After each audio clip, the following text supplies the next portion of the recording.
Kecelakaan di Patok Lelimang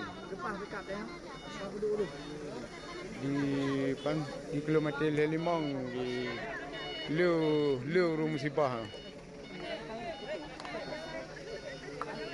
Pau tu nong kerja urung musibah mendung. No urung musibah nak kecelakaan di Patok Lelimang di kilometer Lelimang di Liu musibah.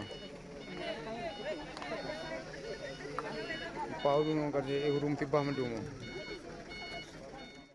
Untuk penutupannya Pak, udah kita sterilkan di TKP. Di depan ada Nisam Antara, Bababulu, Banda Baru, dan Dewantara, dan RS Arun di belakang Pak.